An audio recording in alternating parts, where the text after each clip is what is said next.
Hello, I'm Dr. Jayanti Ravindran. Today we wanted to discuss about hair transplant, adoda myths, complications, enna problem varudhu. எங்களுக்கு ரெகுலராக we have inquiries asking hair transplantனால death வரலாமா, ஏன் death வரலாம், இது what are the possible complications, இப்போ எவ்வளோ down time, எத்தனை நாள் வேலைக்கு போகலாம், all these queries.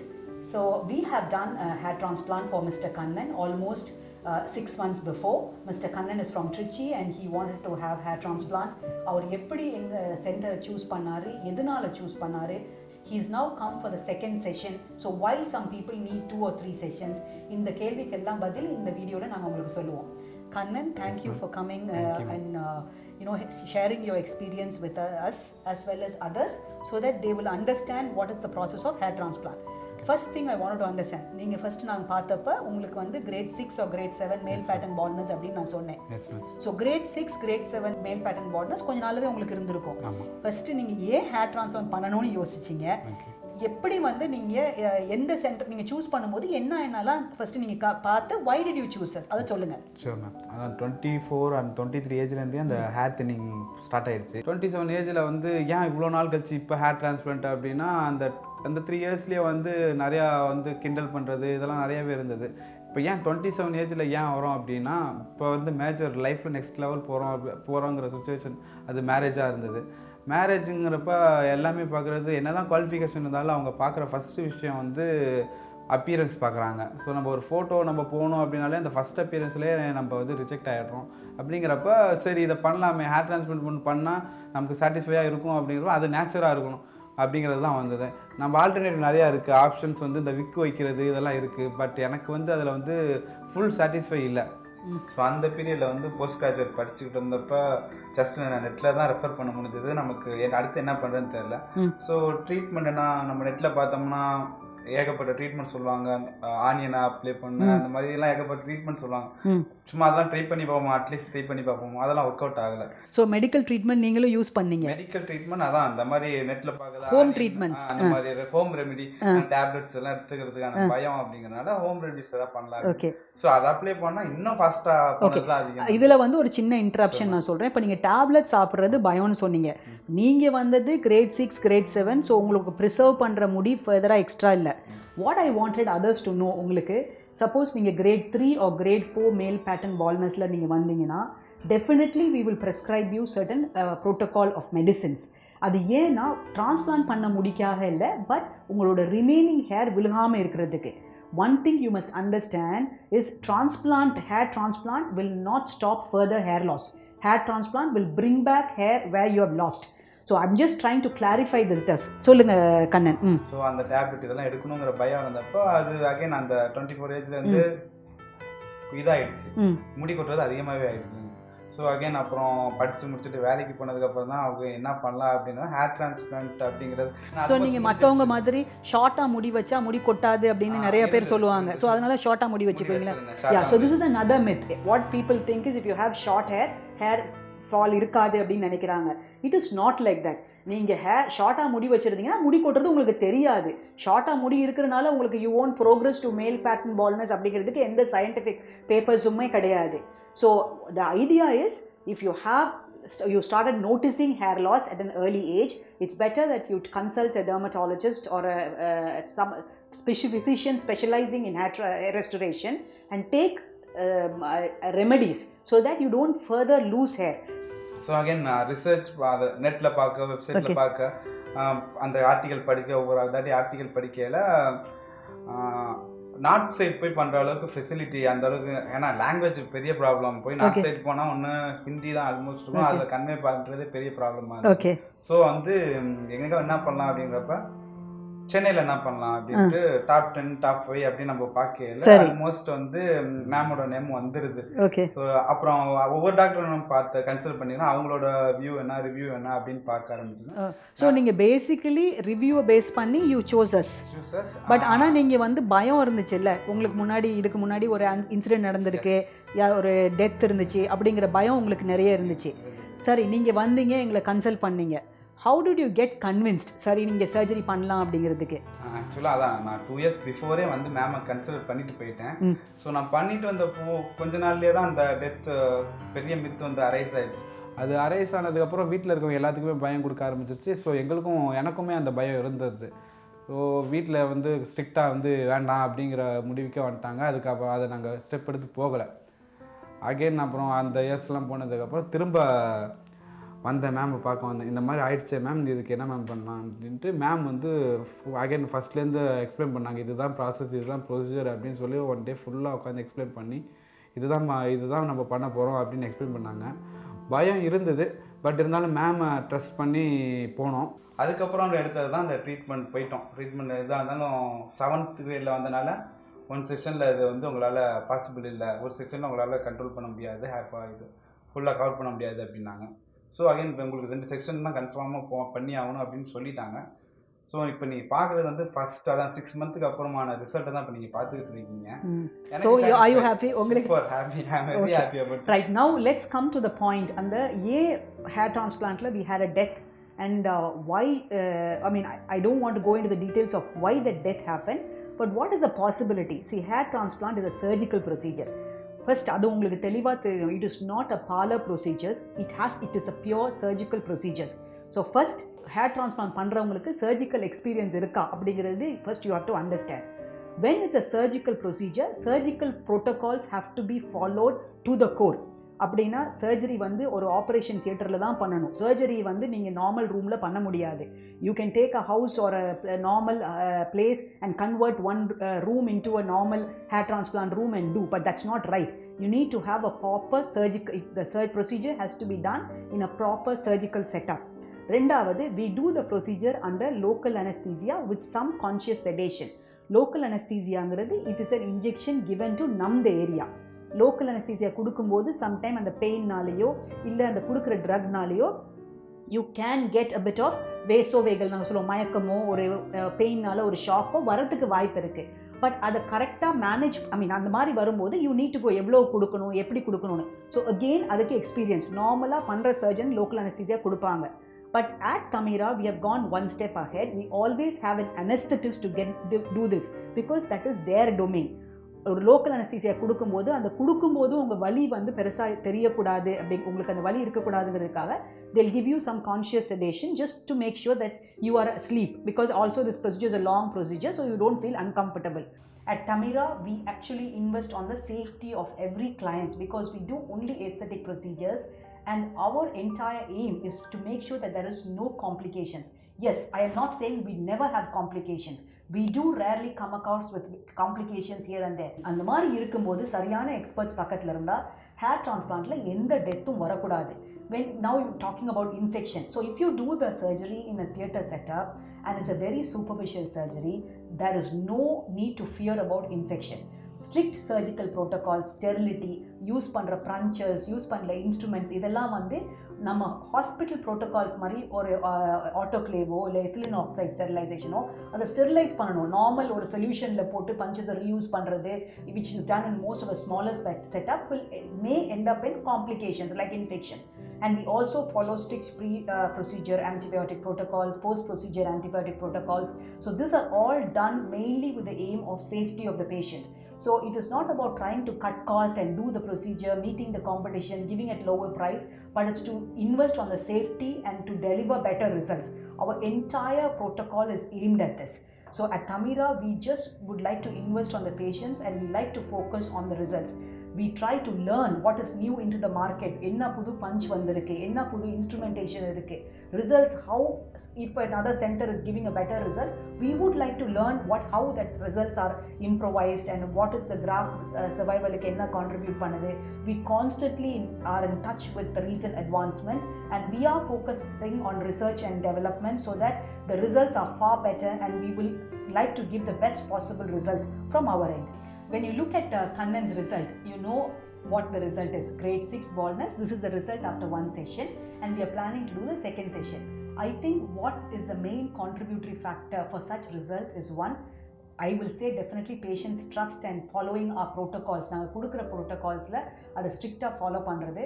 Second, whatever we tried, our results is entirely depend on the punches that we use. So we have imported punches coming from USA and Turkey, so that the donor site la perisa scar irukadu. We do what is called a split harvesting.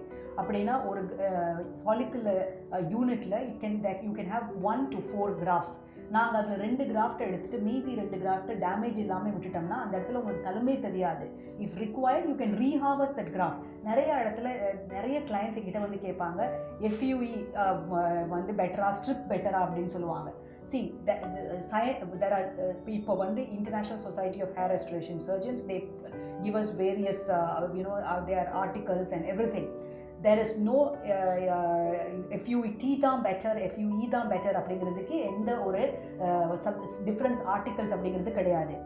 FUEல என்ன advantage from என்னோட opinion என்னன்னா, பேஷண்ட்ஸுக்கு எந்த தையலும் கிடையாது.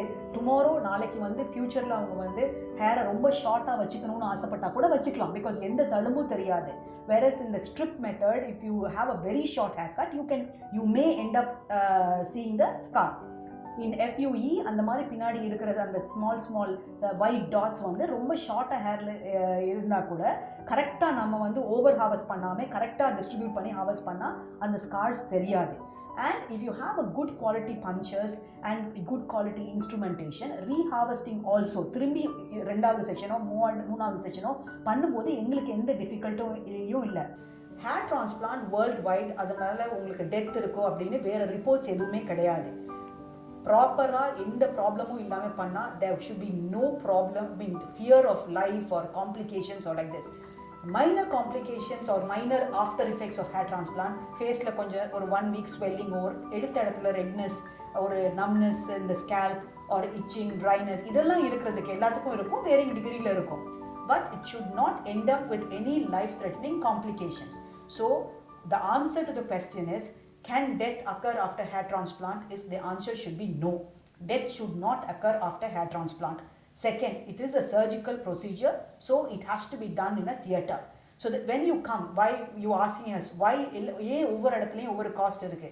Obviously, நாங்க வந்து we emphasize on the safety of the patient. So we are investing on the safety of the patient. We make sure that it is done only in a theatre, that too in a laminar flow theatre.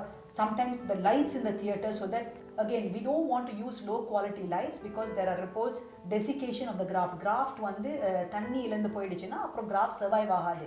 So அதுக்கான specific LED theatre lights.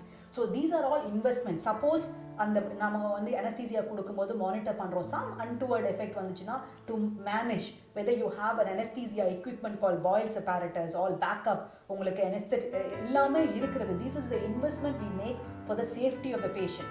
Split ஹார்வெஸ்டிங்னா ஒரு யூனிட்ல வந்து 4 follicles 4 hair இருக்கலாம். So அந்த 4 ஹேரில் நீங்கள் 2 எடுத்துட்டு 2 விட்டிங்கன்னா அந்த இடத்துல அந்த தடையவே தெரியாது எடுத்தது. This is called split harvesting. So we do variety of these techniques to give better result. Again people ask, நாம வந்து 10,000 grafts போடலாமா? உங்களுக்கு எத்தனை grafts போட்டோம் Kannan? 3,300. Yeah. So he was grade 6 and you can see 3,000 odd grafts that we have done in the first session, and we are now planning a second session where we will be able to harvest another 2,000 grafts from his donor area, plus we also will take his beard to see how best we can cover the remaining area. But ஒரு graft அப்படிங்கிறது it is a follicular unit. So one follicular unit can be comprising 1 to 4 or 5 follicles. So நாங்க வந்து we only go by grafts, which means if we let's say we put 3,000 grafts, அதுல வந்து 2 hair இருக்கிற follicular units ஒரு 1,000 இருக்கு, 3 hair இருக்கிற follicular units ஒரு 500 இருக்குன்னா, then 3 into 500 will be 1,500 hairs there. This is 2 into 1,000 will be 2,000 hairs there, and then the singles. So the total number of hairs will be more than 6,000 or 7,000, but that's not what we call it as. Many places நீங்க பாத்தீங்கன்னா 7,000 hairs போட்டோம், 10,000 hairs போட்டோம்னு சொல்லுவாங்க. We only go by grafts, which are follicular units. Now I want கண்ணன்ட்ட நம்ம கேட்போம், அவர் சர்ஜரியில் எவ்வளோ pain இருந்துச்சு, அவர் காலையில் சர்ஜரி வந்தப்போ what is. So tomorrow we will also show you the process of the second transplant surgery, what we are going to do from we'll show you live how the process starts and how the whole surgery is taken. But then Kannan will share with you his experience. அன்னைக்கு காலையில நீங்க so you decide பண்ணிட்டீங்க, எல்லாம் முடிச்சு நாங்கள் instructions எல்லாம் கொடுத்தோம். Anaesthetist உங்களை முன்னாடி பார்த்தாங்கல்ல சர்ஜரிக்கு முன்னாடி? ஓகே. சர்ஜரி அன்னைக்கு காலையில வந்தப்ப what is the process? Just tell us Kannan. பயம் கண்டிப்பாக இல்லைன்னு சொல்ல முடியாது. என்ன தான் எக்ஸ்பிளைன் பண்ணியிருந்தா அந்த பயம் இருந்தது. அதுக்கப்புறம் அன்ஸ்தீசியா பார்த்ததுக்கப்புறம் ஜஸ்ட் ஒரு சின்ன நீடில் கையில் ஊசி போட்டாங்க, அவ்வளோதான். தவிர அதுக்கப்புறம் மறுத்துருச்சு, ஃபுல்லாக மறுத்துருச்சு. நான் கான்சியஸில் தான் இருந்தேன். என்ன பண்ணுறாங்க ஏது பண்ணுறாங்க எல்லாமே தெரிஞ்சது எனக்கு. நாங்கள் இப்போ நீங்கள் பண்ணிட்டு இருக்கும்போது நாங்கள் பேசிகிட்டு இருந்தோம், அதெல்லாம் உங்களுக்கு கேட்டுச்சு? நல்லாவே தெரிஞ்சது, ஃபுல்லாகவே தெரிஞ்சது. எதுவுமே தெரியலன்னு சொல்ல முடியாது, எல்லாமே தெரிஞ்சது எனக்கு. பட் ஆனால் என்ன பண்ணுறாங்கன்னு தெரிஞ்சது, அதுக்கான பெயின் எனக்கு இல்லை, சுத்தமாகவே இல்லை. அதான் அதுக்கப்புறம் அந்த ட்ரீட்மெண்ட் போயிட்டே இருந்தது. காலையில் நாங்கள் எம்டி ஸ்டமக்கில் வர சொன்னோம். ஃபர்ஸ்ட் செஷன் கிராஃப்ட் எடுத்த பிறகு உங்களுக்கு பிரேக்ஃபாஸ்ட்டுக்கு பிரேக் கொடுத்தோம். அதுக்கப்புறம் we started implanting. So we were a team of doctors. Again, it's not single person. At Tamira we are team of plastic surgeons. So எல்லாருமே உங்களுக்கு எந்த டெக்னீஷியனும் யாருமே ப்ரொசீஜர் பண்ணல. எல்லாம் நானே, doctor Sasi, doctor Kiran, the whole team did the procedure for you. Okay, right.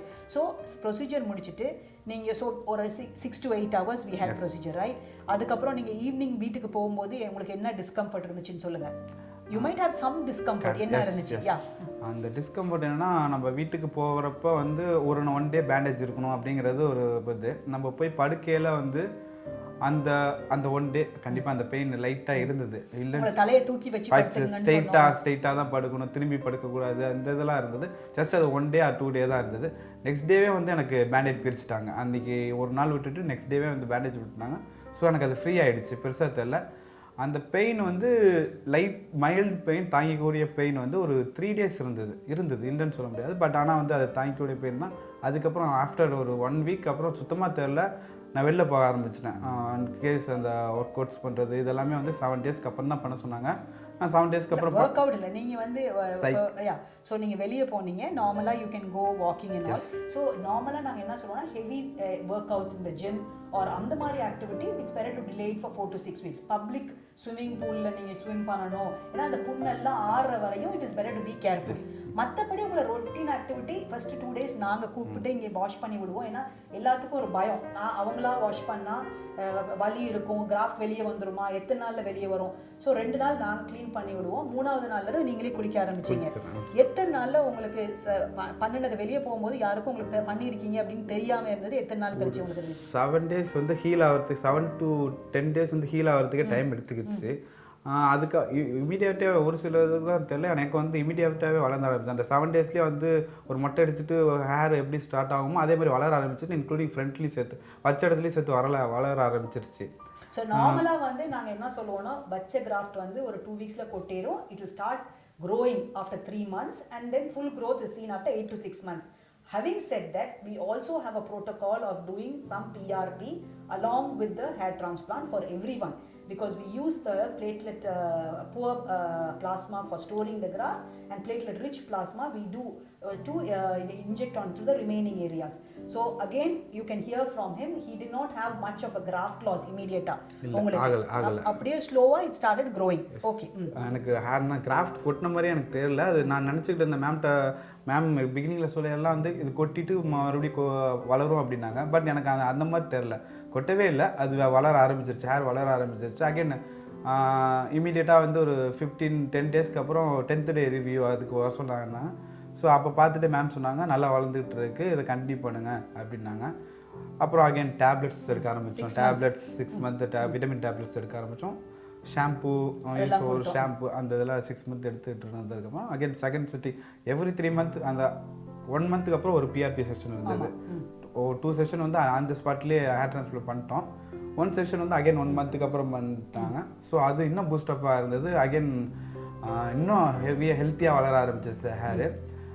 Again 5th month every month வந்து 5th month again review வந்தேன். 6th month வந்தேன். மேம் வந்து second week இப்போ second section போயிடலாம் அப்படின்ட்டாங்க. So now we are planning for a second session. We will take around 1500 to 2000 graft. எவ்வளவு பின்னாடி இருந்து எடுக்க முடியுமோ ஒரு 1500 அதை எடுப்போம். மீதி கிராஃப்ட் எவ்வளவு எடுக்க முடியுமோ பியர்ட்ல இருந்து எடுப்போம். So beard is another good donor and those hairs are thick, so we use the beard hair பின்னாடி கவரிங்க்கு நாங்க யூஸ் பண்ணுவோம். எனக்கு வந்து one of the main thing I wanted to ask you Kannan, என்ன நீங்க சொல்லணும்னா, I want you to share overall மற்றவங்க hair transplant பண்ணணும்னு நினைக்கிறாங்க, அவங்கக்கிட்ட நீங்கள் ஏதாவது பண்ணி நான் இப்படி முன்னாடி தீஸ் ஆர் த ஸ்டெப்ஸ் அவங்க ஃபாலோ பண்ணணும் அப்படிங்கிறத நீங்கள் என்ன சொல்லுவீங்க? ஒரு சர்ச் பண்ணுறாங்க, நாட் ஓன்லி அவர்ஸ் நிறைய இடம் கொடுக்குறாங்க, ஜென்ரலாக நீங்கள் சொல்லுங்கள் what are the important criterias அவங்க என்ன பண்ணணும் அப்படிங்கிறத பார்த்து ஹவு கேன் திஸ் டிசைட். அதான் நான் வந்து வந்தது வந்து சவுத் தமிழ்நாடு அப்படிங்கிறப்ப எனக்கு வந்து major city first higher city அப்படின்னாலே அது சென்னை தான். ஸோ நான் ஆப்ஷனாக சென்னைக்கு தான் வந்தாகணும் அப்படிங்கிற மாதிரி தான். அது இன்னும் சவுத் தமிழ்நாட்டில் பெருசாக வந்து ஸ்கோப் இல்லை, அங்கே டெவலப் பண்ணுற அளவுக்கு ஸ்கோப் கிடையாது. ஸோ நமக்கு ஆப்ஷன் வந்து சென்னை தான். நார்த்து போகிற அளவுக்கு எனக்கு பெருசாக தோணலை. எஸ், அப்போ அதனால் சென்னை தான் ப்ரிஃபர் பண்ணேன். ரிசர்ச் பண்ணால் டாப் 10 டாப் 5 அப்படின்னு ரிசர்ச் பண்ணதில் தமிரா நேம் வந்துருச்சு. வந்ததுக்கப்புறம் அந்த டாப் 5நாலே அகைன் 5 டாக்டர்ஸ் இருக்காங்களே அப்படிங்கிறப்ப அதுலேயும் யார் பெஸ்ட்டு அப்படின்னு நான் ஒரு 3 டாக்டர்ஸ் கன்சிடர் பண்ணியிருக்கேன். மேமை பார்த்துட்டு அகைன் பக்கத்தில் இருக்க டாக்டர்ஸும் கன்சிடர் பண்ணியிருக்கேன். எனக்கு the main thing was patient's feedback. Yes. இன்னொருத்தவங்களை. So this is what we normally think. மற்றவங்களோட see there are a lot of celebrities who've done. For us every client is a celebrity. என்னைய பொறுத்தவரை அப்படி தான். நிறைய டாக்டர்ஸுக்கு hair transplant பண்ணியிருக்கோம். That gives me a lot of pleasure to do a hair transplant for Kannan and to see him happy. That gives immense pleasure and happiness for us. Or grade 6, grade 7, we are able to contribute in some way to see him happy and he has a trust to come back to us for the second session. That is very, very important. So, எங்களுக்கு வந்து every client's testimonial and we also learn in the process. I cannot say that we are perfect. We try to become perfect every day. If there is a new technique that's introduced, if there is a new medical protocol that is into the market, we try to imbibe that so that our results get better and better every day. சரி சொல்லுங்க சரி. After you chose, so you are convenient with the external procedure. Second sessionக்கு இன்னொரு இடத்துக்கு போகலாம் அப்படின்னு நீங்கள் யோசிச்சிங்களா? இல்லை, ஆப்ஷனே இல்லை, அது போகவே இல்லை. ஏன்னா எனக்கு ரொம்ப சாட்டிஸ்ஃபையாக இருந்தது. நான் அகைன் செகண்ட் இன்னொரு இடத்துக்கு போய் நான் ரிஸ்க் எடுக்க விரும்பலை. ஐ ஆம் கம்ஃபர்ட் இன் தமிரா. ஸோ எனக்கு தமிராவில் பண்ணுறது பெஸ்ட்டாக இருந்தது. வேணாம், நோ நீடு அப்படிங்கிறப்ப தமிராக்கே வந்துட்டேன். வேறு ஆப்ஷனே கிடையாது. தமிராக்கு வந்ததுக்கப்புறம் வேறு ஆப்ஷன். இந்த செஷனில் பண்ணும்போது உங்களுக்கோ அம்மாவுக்கோ ஏதாவது பயம் இருக்கா, ஏதாவது ரிஸ்க் இருக்குது அப்படின்னு? போன செஷனுக்கு இப்போ are you confident in going through the procedure? அது ஆல்மோஸ்ட் ப்ரொசீஜர்லாம் தெரிஞ்சனால பயம் இல்லை. ஆனால் வந்து டென்ஷன் இருக்கு, பயம் லைட்டாக டென்ஷன் இருக்கு. That is okay. That's nice. Every surgery procedure முடிகிற வரையும் you have some apprehension. Again மறுபடியும் 6 months அகைன் இந்த ரிசல்ட்டுக்கு 6 months வெயிட் பண்ணணும், இது எப்படி வரும் அப்படிங்கிற ஒரு பயம் இருக்குது. அவ்வளோதான், மற்றபடி வேறு எதுவும் இல்லை. Okay, thank you very much.